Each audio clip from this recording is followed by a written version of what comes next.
Bhadram karneभिः शृणुयाम देवाः Bhadrang pashyemakshabhiyajatraः Sthirairangai sushtuvagansastanubhiः Vyashema devahitam yadayuhu Swasti na indro vruddhasravaः Swasti na pusha vishwavedaः Swastirnastakshur Swasti no brihaspatirdadhatu Om Shanti Shanti Shanti.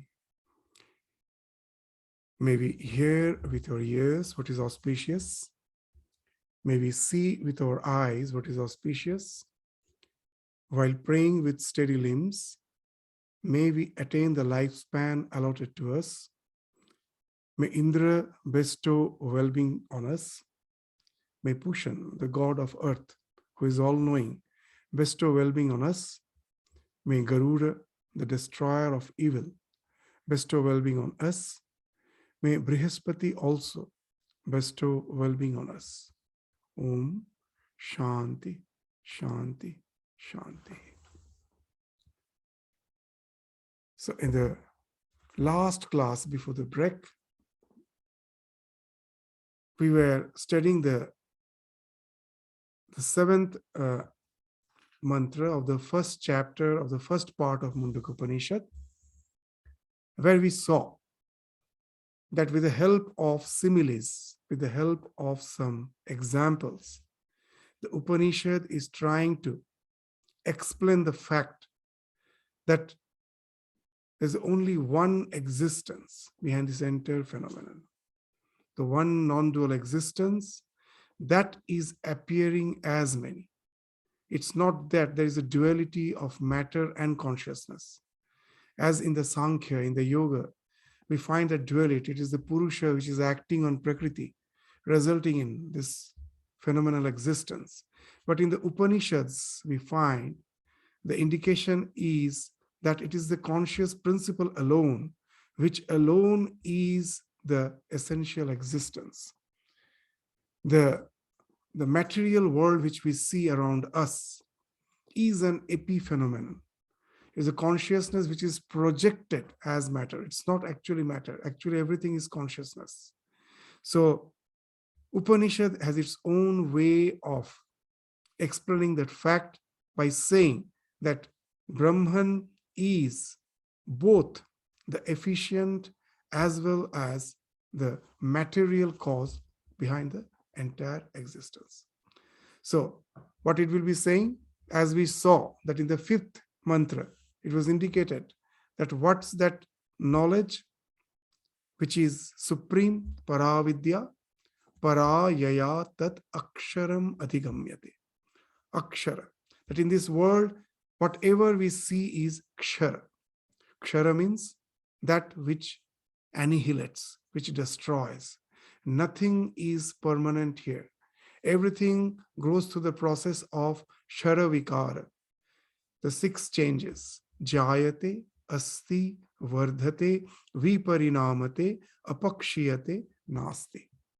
That everything in this world, in this phenomenal existence, whatever we see is born at certain point of time, jayate. It exists for certain time, certain span of time, asti. And when it is existing for that certain span of time, initially it grows, vardhate. And then the growth stops, the transformation process starts, as in our life in the middle age. That is viparinamate. And then the decay process starts, apakshiyate. At last ends in death, nasti, annihilation. But there, the absolute reality which is beyond this existence is akshara, which doesn't undergo any mutation.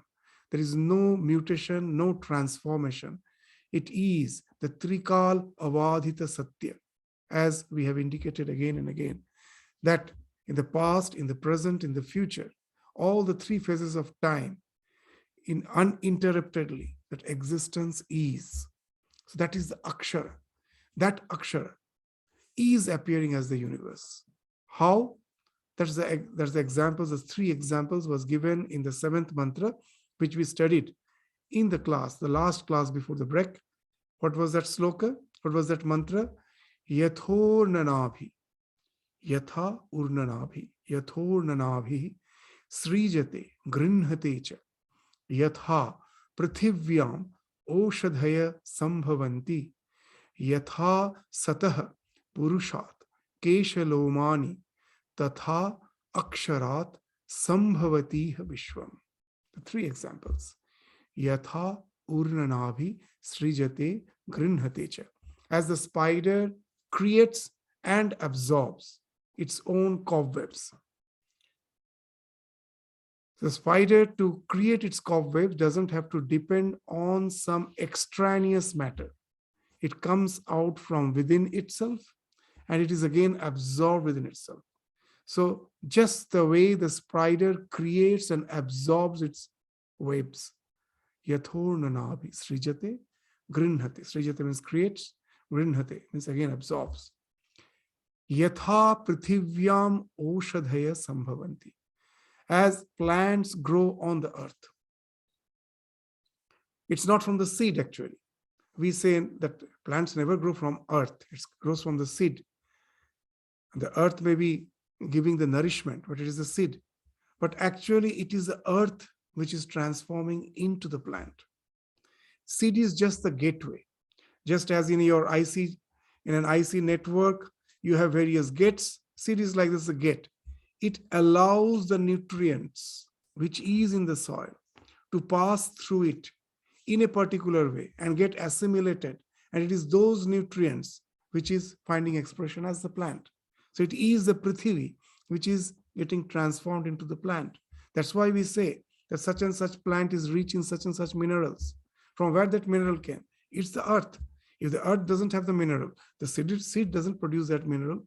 So all those minerals which we find a plant is rich in, which actually constitutes its nutrients, all has came from the soil.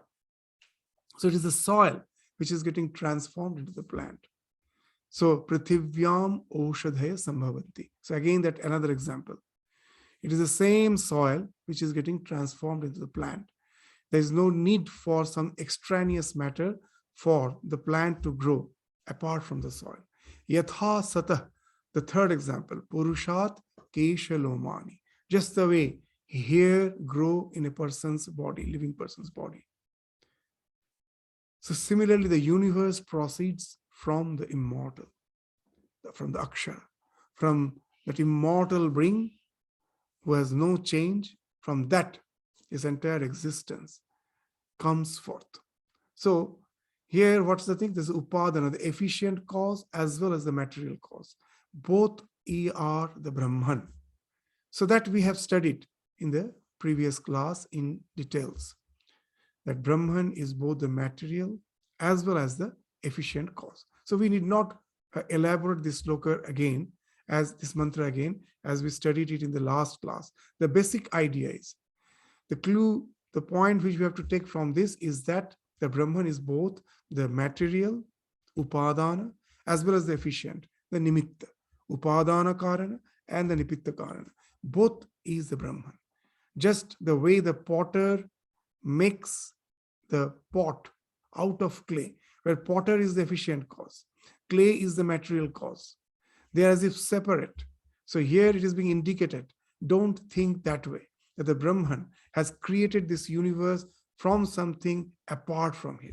So it's both the upadana as well as the efficient cause. Now in the 8th mantra, which we will take up today, it will show the successive stages in evolution of the universe. In every cycle, in the Upanishads, in the Vedas, in the Vedantas, there is a concept of cycle, that this creation happens in cycle. It's not that once for all this creation is. Creation is projected from Brahman, stays for aeons, for ages, and then again it dissolves back to that absolute. That has been indicated very nicely in Chandogya Upanishad by an acronym. Nowadays we use acronym, we think it's something modern. We will find even in the Upanishads acronym is there. The acronym for the Brahman is Tat Jalan. Tat Jalan. What it speaks? Tat, from that. Ja means Jayate. La, Liyate. An, Aniyate. See how nicely they have made an acronym. Tat Jalan. From that Jayate, the entire creation came. Liyate. In that, again, it merges. Aniyate. In it, it is sustained. So that's the reality from which the entire creation came. Now, how it proceeds, how it's projected, that's the thing which will be, that's the steps, the sequence, the successive stages will be elaborated in the 8th mantra. Let us read the mantra and then we will proceed to the discussion. The 8th mantra of the first part of the first chapter of Mundaka Upanishad. Tapasa chiyate brahma. Tato annam abhijayate. Annat prano manah satyam loka karmasu chamritam. Actually, in the last class, we just took up this mantra. We finished the 7th and the 8th mantra just we started. And if you just for a quick recapitulation, that's tapasa chiyate brahma. What it means? Brahman expands by means of austerity. Let us first try to understand the literal meaning. And then we will try to understand it between the words. The real meaning, its etymological meaning, and the real purport behind these slokas, the interpretation of these slokas, these mantras, we will try to understand later. First, let us go to the literal translation. The tapasa chiyate. Chiyate means expands. Through tapas, through austerity, as if Brahman expands. Tato annam abhijayate. From that anna. Anna means food, but here it means primal matter. The primal matter, which is the basic constituent of the universe, that is being projected by the Brahman, who has been expanded, who has as if expanded by austerity. We will come to the real purport of this mantra later. First, let us try to understand the literal meaning. Annat prana. Prana emanates from that primal matter. And then what emanates? Mana, the mind. Satyam. Satyam, we generally say this is the truth, but actually here it means the elements which we see. All the things which are satta is sattvam. Anything which has some essence in it, whatever we see, must be having some essence in it.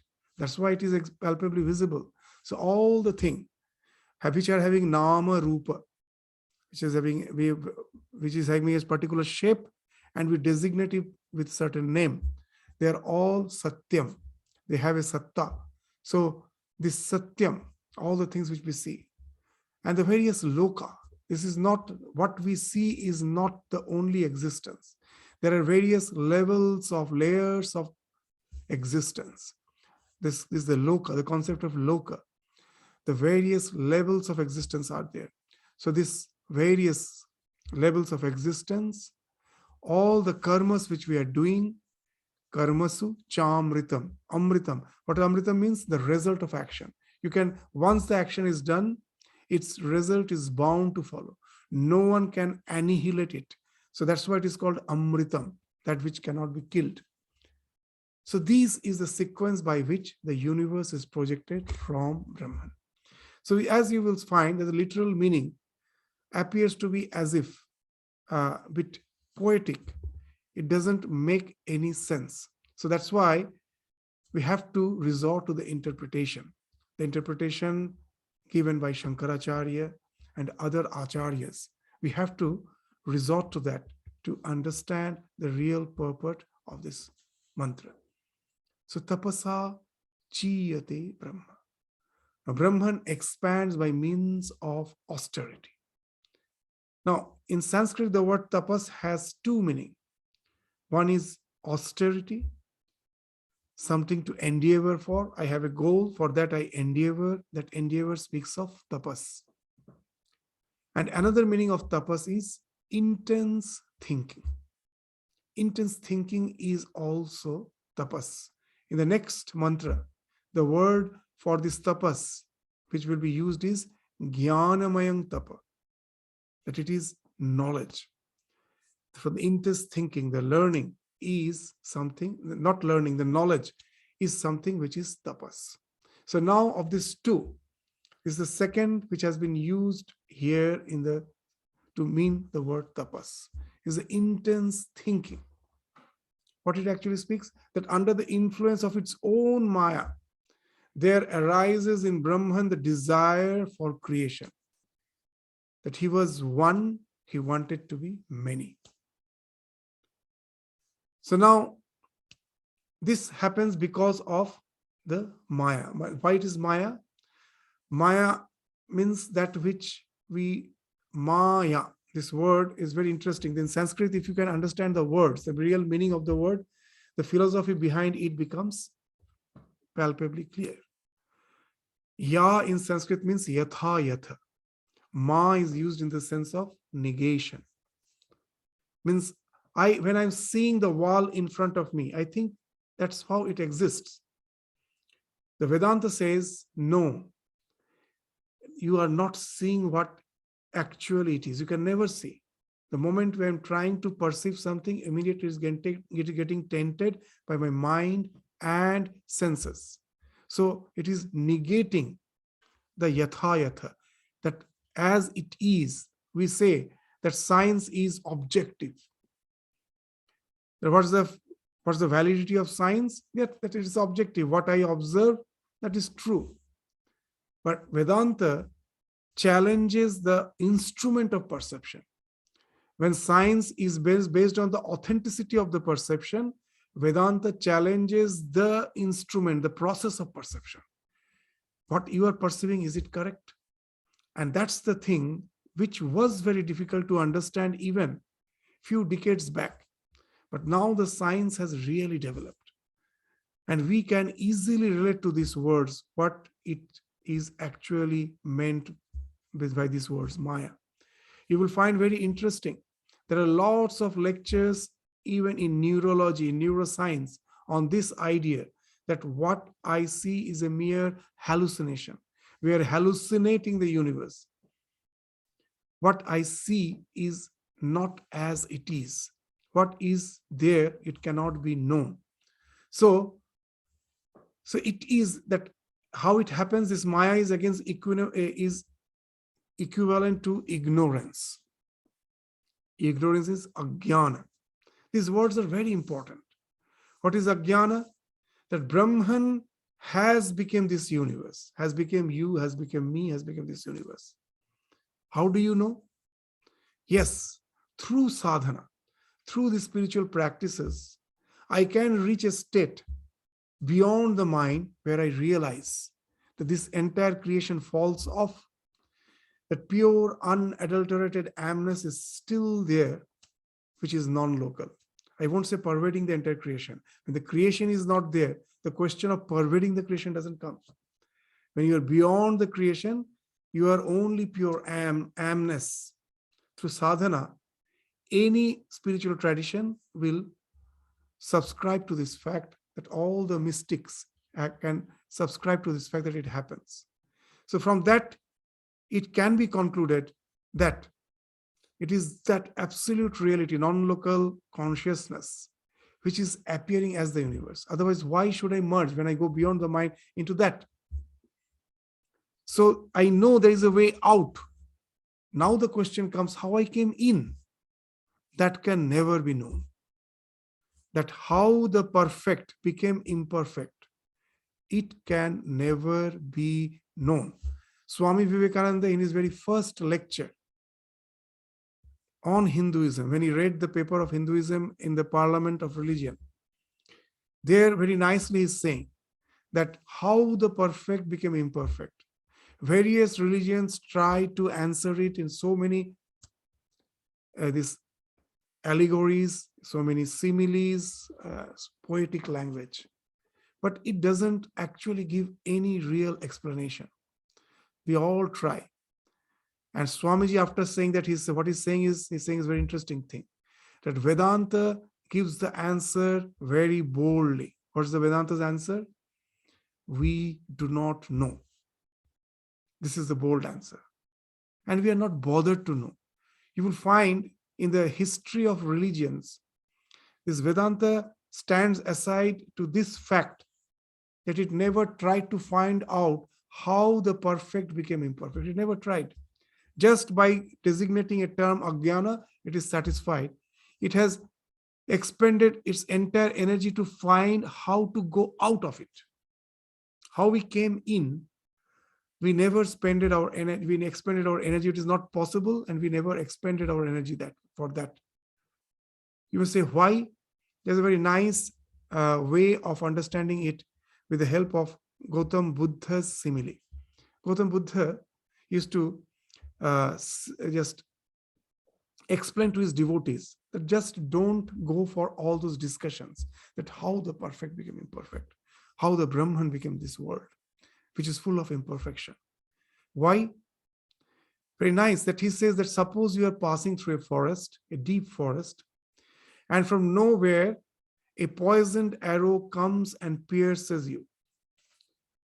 And you know the effect of poison, the toxic poison has already started to affect your body.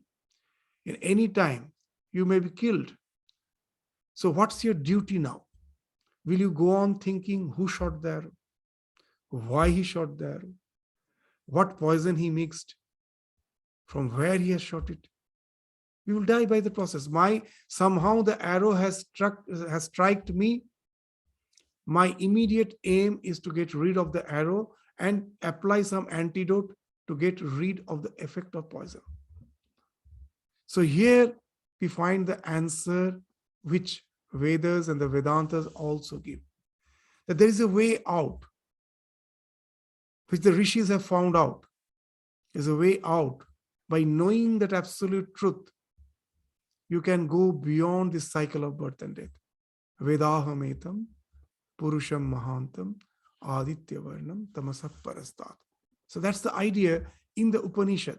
So here also we will find in the Upanishads this idea that because of Ajnana, somehow the Brahman, which is already fulfilled, it has nothing, we need something, that's why we endeavor for. That when the question of creation comes, next the question comes, what was the need of Brahman for the creation? If he is already fulfilled, there's no need, there's no or any need, any desire speaks of unfulfillment. And I say that Brahman is beyond all needs, beyond all desires. Then why the creation?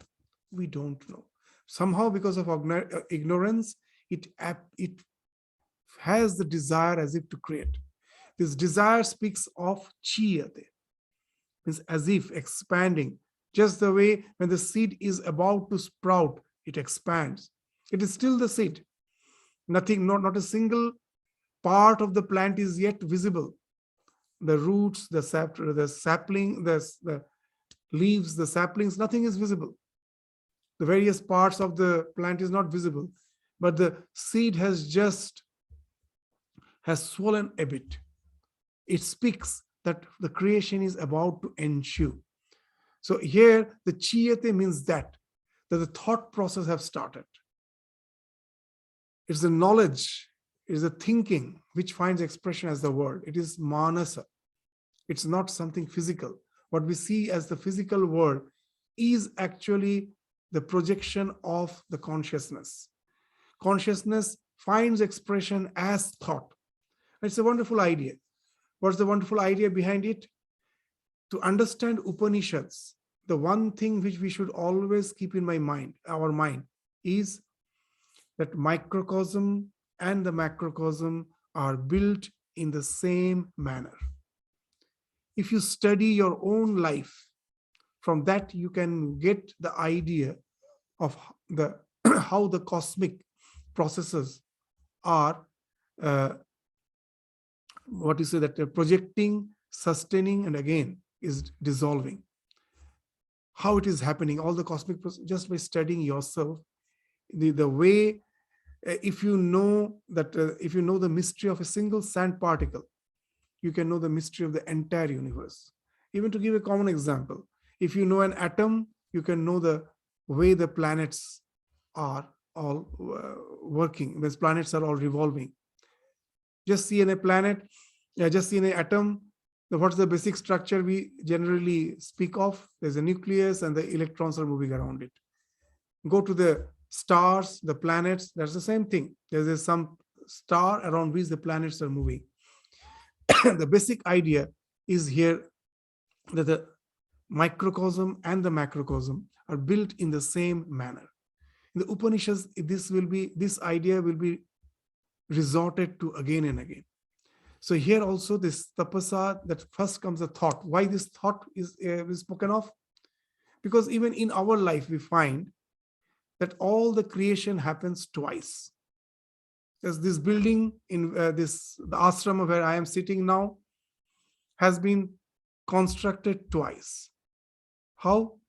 Of course, first it was planned in someone's mind. It just that someone didn't bring all the materials and started building just directly. All the things was planned in someone's mind, in the imagination. All our creations, our first creation is the imagination. Second creation, after that the materials come into existence. So it is first. Whenever I find something has been created, a potter has made some utensils with the clay. All those utensils were in his mind. First he has thought of it, how he is going to design it, and then it finds expression through his work. So it is from the knowledge the thing comes out, the thing is designed. So that's why it is spoken, this tapas speaks of that jnanamaya, that knowledge, that because of ignorance, when the Brahman, ignorance again means that I don't know why it happened, but it was the fact that the absolute wanted to be many. The one wanted to be many, and when it wanted to be many, first it find expression as that knowledge. The entire creation's blueprint was in the mind of Brahma. Now this Brahman and Brahma are not same.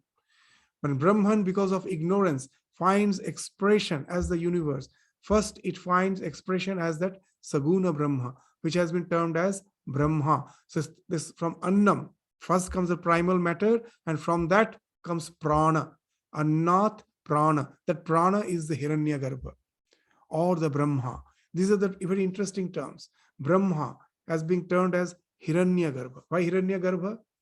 Garbha speaks of Hiranya speaks of gold. Whereas Hiranyagarbha means golden Why this word golden has been used for the idea of the Saguna Brahma. All the dualistic religion starts with that Saguna Brahma. Here Upanishad speaks even ahead of that, from that Nirguna Brahma. Because of Maya, this Prana, the Saguna Brahma is emanating. How he is emanating? It's only thoughts, the mana. From that comes Satyam, the materials. From that, the various loka. Now, these are the ideas we will try to understand with that microcosm and macrocosm are built in the same plan. Otherwise, it becomes very difficult. It just becomes, we just translate and just say that, yeah, from the Brahman, for that consciousness, the mind came, from mind, the creation came.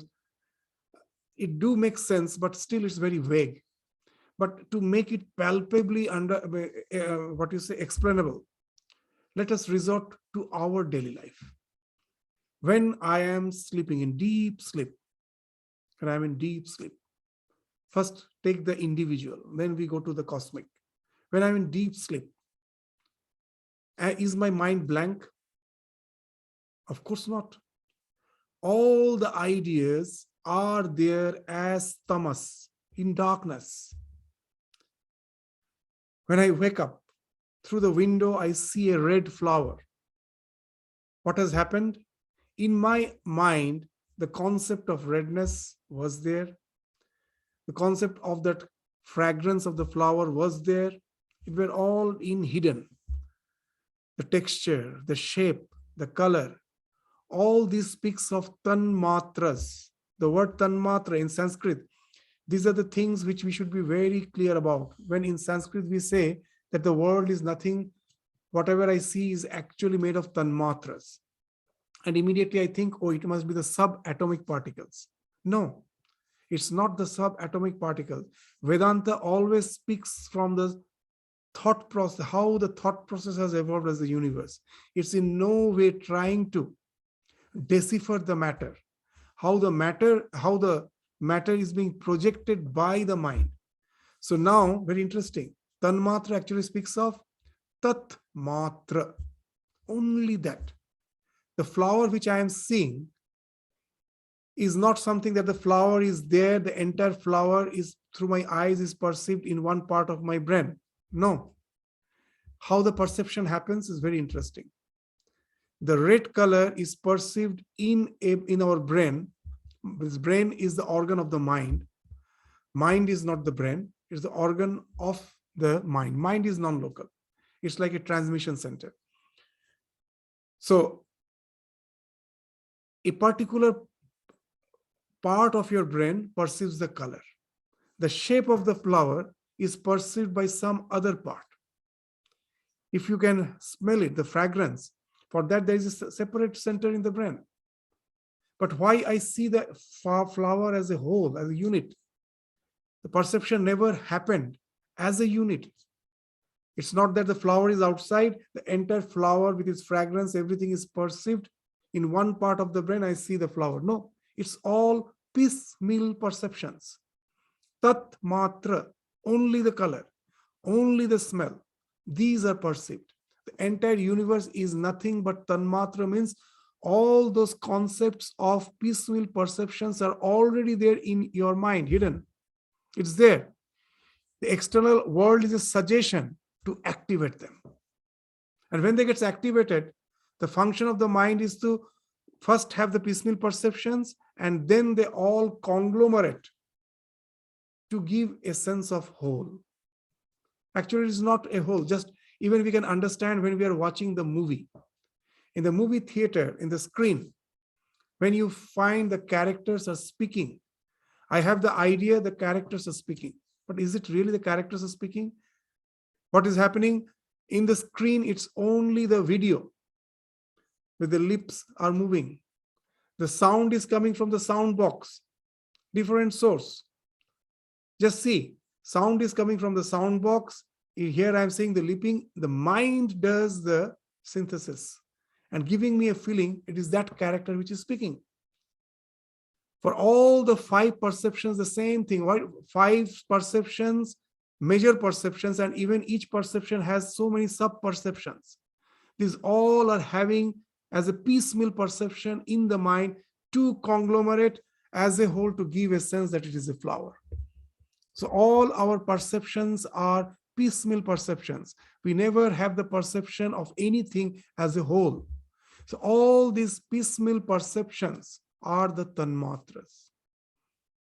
When they speak of primal matter, it is actually these concepts they are speaking of, not the real matter, which is there when you are in deep sleep. It is there, hidden in tamas. That's why they say that tanmatras and the matter are product of this tamas, darkness. They're already in mind. When I wake up, then first what happens, I just look out of the window. I see the flower. All those piecemeal perceptions are getting activated. That which was tamas is now becoming sattva, is getting illumined. This in Vedanta, they say that when the Brahman expresses itself as primal matter, that primal matter has actually three gunas. Primal matter is nothing but three gunas, sattva, raja, tama.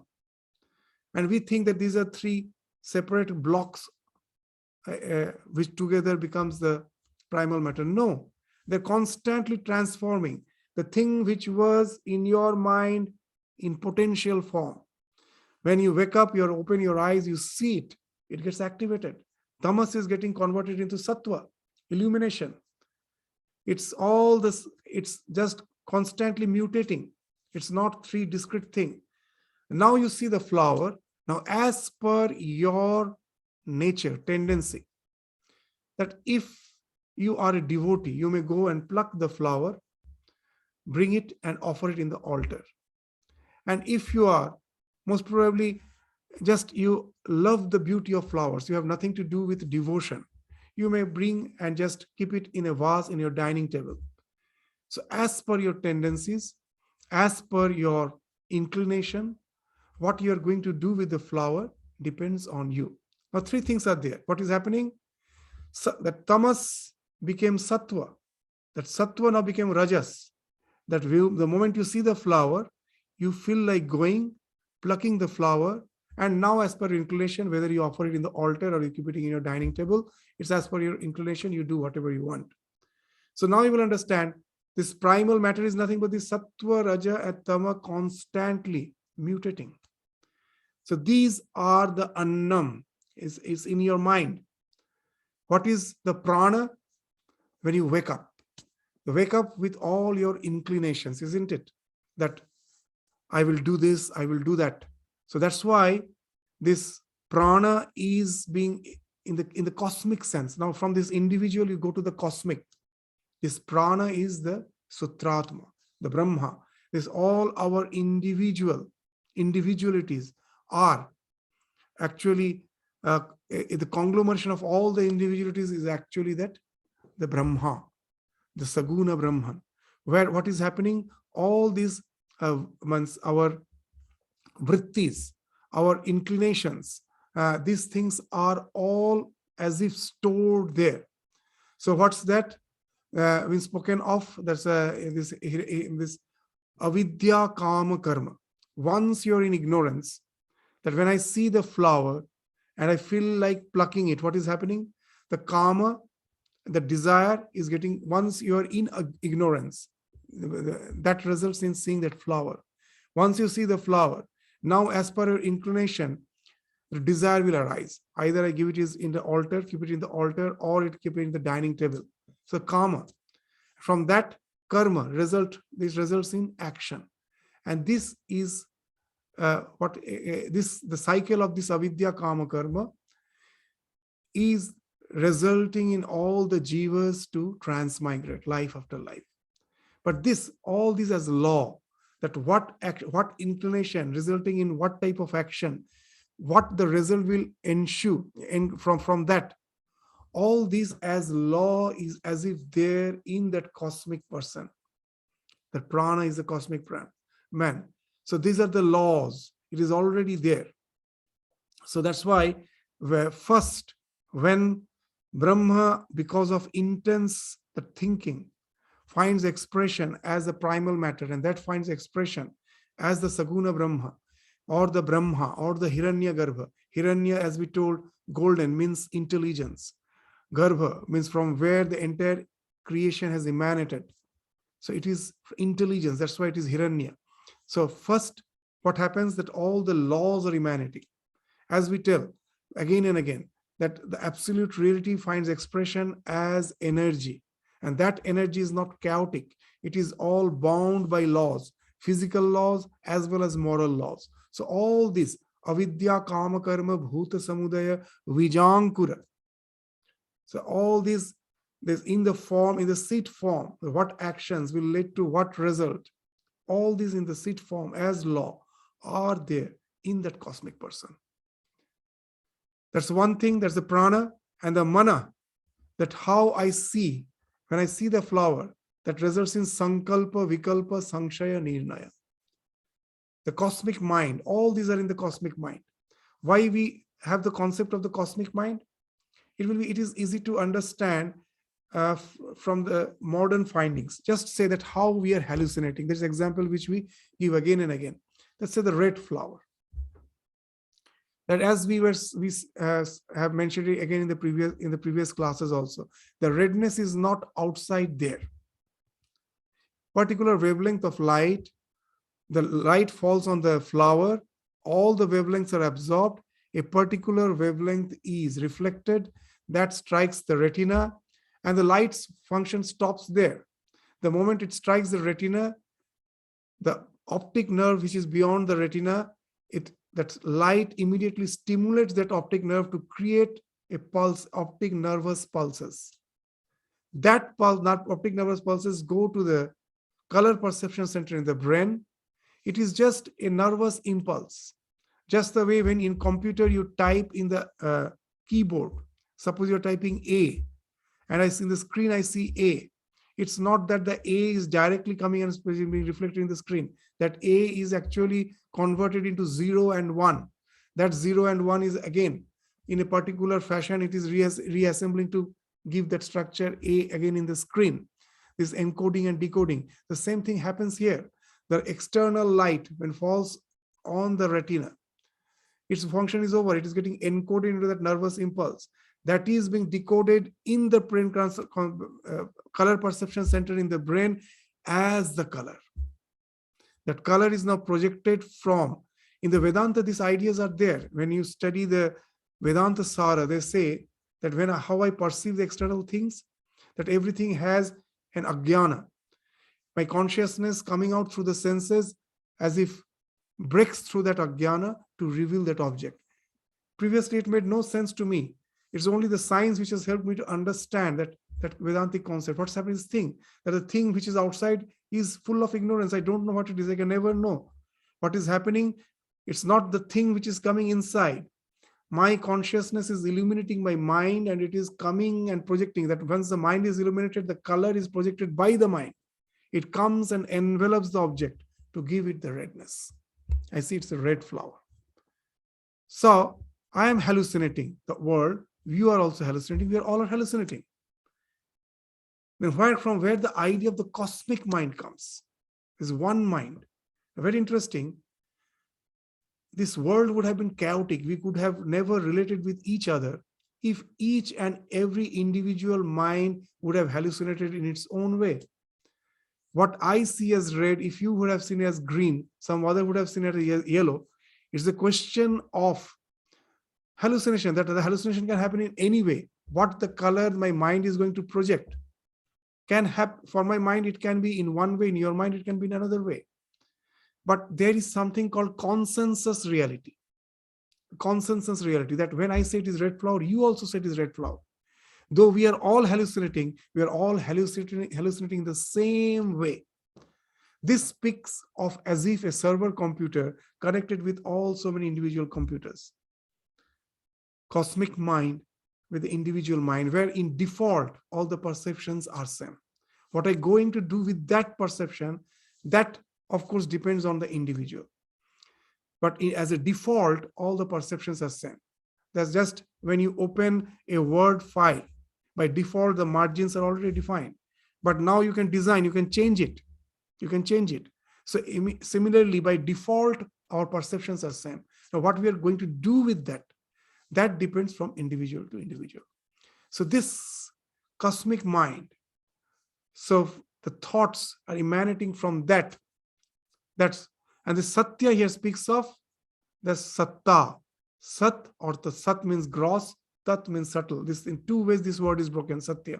Sat plus Tat, this gross and subtle. All those piecemeal perceptions coming together to give the appearance of that object, on which, depending on the Sankalpa Vikalpa, the process of making my own choice, Sankalpa, and considering it carefully, and then I may have some doubt, and then at last I may determine that what to do, what not to do. This is the function of the mind, Sankalpa, Vikalpa, Sanshaya, Nirnaya. That whenever I see a thing, that what are the things? First comes Sanshaya. Is it this or is it that? From all those piecemeal perceptions, first is bound to create a Sanshaya. It happens in a very quick sequence. From that, the Nirnaya, you determine, yes, you match it, just the way in the library, when you go and you have an accession number, the librarian knows to go to the exact place and pick up the book. Similarly here, all these piecemeal perceptions is actually enabling the mind to go to the proper access, to access the proper perceptions. So all the sankshayas resulting in the determination, nirnaya. And from that nirnaya, now comes sankalpa. What I'm going to do with that flower. Vikalpa. I may do it in a particular way. I may do it in some other way. So all these functions of the mind come. Based on that, what happens? That various actions result. And those actions results in which loka you will be there. The results are amrita. You can easily understand. Nowadays, when you are playing a computer game, you will find there are a lot of stages. From first, the games are easy. If you just try to jump to the game, which is quite difficult, they will say, first you have to cross through that. First you have to go through that easy, win those easy games, then only you can come to those difficult games. So this speaks of the loka. With all our karma, you can evolve. First you have to go through all the steps, and then only you can evolve. All the 14, there's idea of the 14 lokas, Bhu, Bhuvasva, Mahajana, Satya, Tapasatya. These are the 7 lokas which are above. And the 7 lokas which are below, means when we do something sinful, which results in deterioration, degradation, atal, vital, sutal, talatal, mahatal, rasatal, patal. So these concepts are there. We need not go to the details of it. What it speaks, that as per our actions, we either evolve or we degenerate. Even in this life, that actions, all the actions results in 2 types of result. Suppose I am good in my studies, just to understand the karma and amrita, that all the results, how it result in some future action. This actions result in result. How it happens? There are 2 factors. All actions create samskara, that is the first result. And another, it creates in the Yoga Sutra the idea of karmashaya. It creates a receptacle. Ashaya means receptacle. These terms are very difficult to understand without examples. Suppose a small boy who has started studying is not interested in studies. The parents insist. The teachers insist. And because of the insistence of others, by his willpower, he is studying. He doesn't like it. But in the process of doing it again and again through will, he develops a liking. And that speaks of the sanskara, which you do again and again. A sanskara is created. That is something which is an individual effect. Because of the sanskara, now I study by my own. And naturally, it speaks of good grades. So karma is resulting in good grades. That is something individual. But there is something which is a cosmic aspect of all karma. That with my good grades, now when I have to choose my professional course after 12th standard, suppose my grades now allow me to get admitted in some engineering college. Now that entire engineering college or the medical college or the university, whatever it may be, it's not the result of your karma. It's the result of the collective effort. It is already there. It's already there. The engineering college is there. My karma created 2 things. One, the sanskara, the liking for that. That enabled me to get good grades. Now I am gravitated, as if gravitated to that university. My good karma takes there. Ashaya, there's a receptacle. It takes me there. So these are the 2 aspects. So here also the same way. In this life, whatever I do, that creates sanskara. Suppose I wanted to learn music, but I didn't get proper circumstances. Whatever I tried, that remained as sanskara, and this urge to learn music and whatever sanskaras I had enabled me to take birth in a family where all are musicians. And now I become a child prodigy. You will find that in the family of musicians, the child who is born as a son of the musician, most probably the age from which he is learning, even someone else from other family comes and he's also learning from the same teacher. And he's teaching to them both the same thing. But we find that the son most probably is learning very fast. Why? His karma has brought him to that environment where already he had that sanskara. Now it is getting fulfilled because of that environment. And now that will result in that in the new birth, the new karma will result in his evolution there. So that's how the karma works. For it creates samskara, and at the same time, your samskara gravitates you to an environment where your sanskaras will be fulfilled. So if that's why we say in this life that what you think is very important. Sometimes because of the social norms, we may be behaving in particular way, but we may be having some urge which we keep hidden. And we think we are safe. Know it for certain. Today or tomorrow, all those urges are bound to find expression. The environment will change. You will be lured to that environmental situation where all those urges are bound to find expression. You will be gravitated to that. All the good tendencies will gravitate you to the good environment. The story which we related so many times, that it's not a story, it's a fact. When I joined the Ramakrishna order, the center where I joined, I still remember from a devotee's family, a drug addict. It was really a misfortune that it so happened that the son of the devotee got addicted. So the devotee brought the son and asked the in charge of the ashram, is the Swami, the secretary of the ashram, Swamiji, can you please keep my boy in your ashram? And don't allow him to go out, and just give him a lot of work in the kitchen, in the dining hall, in the garden. Let's keep him engaged throughout the day, so that his mind is detached from all those, separated from all his addiction. The more he gets involved in it, most probably he can come out from his addiction that way. The Swami agreed. He started to stay in the ashram. In few months' time, we found many things missing. Whenever we used to lock our room, because inside the ashram there was no need to lock. And now our things were missing. So many things were missing. And then one day we found the offering box where the devotees put the money. That has been unhinged. It is missing. The box itself is not there. And it happened not only once, twice, thrice. On the third time, the security guard at night caught him. We thought that how come someone can steal? Because there's a security guard, there's a fence, there's a boundary wall quite big. So first we thought that most probably the security guard is sleeping. At last, the security guard caught the thief. It was the boy, that the drug addict. What he was doing, he was stealing things, and with all the offering box, he unhinged those boxes, and behind the garage, he made some hole, and inside that hole, he dug that hole, and he was hiding all the boxes there. That in the third time, when he was hiding the box, that's the time when he got caught. As the thief was within the ashram, so naturally security guard couldn't catch him because he was always in the main gate.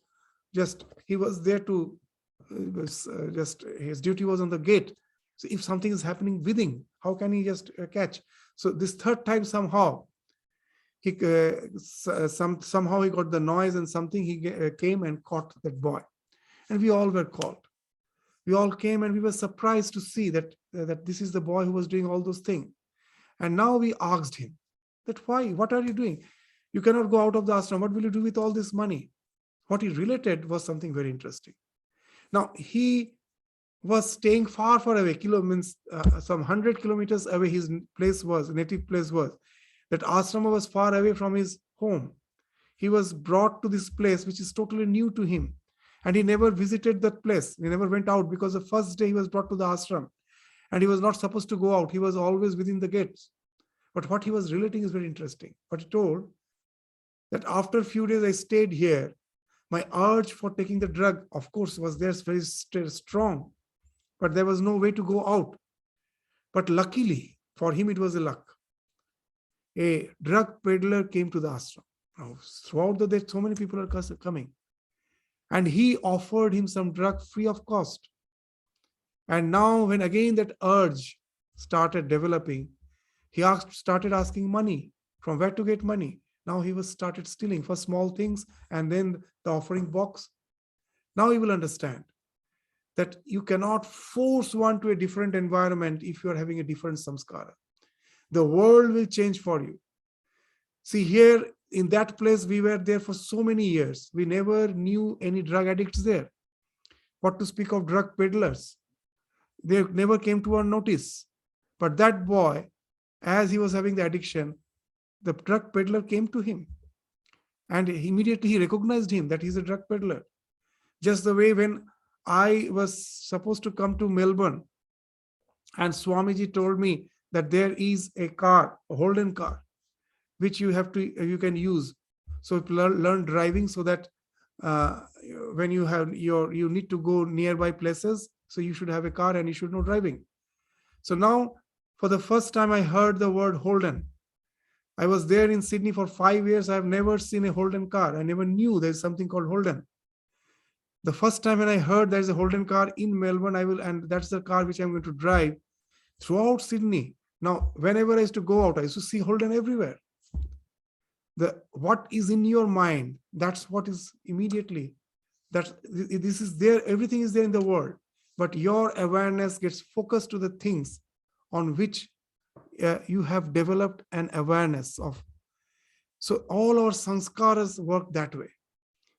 You know that if we say that in Melbourne there are many drug addicts, do you know a single drug addict? No. But a drug addict knows where all the addicts are, where the peddlers are.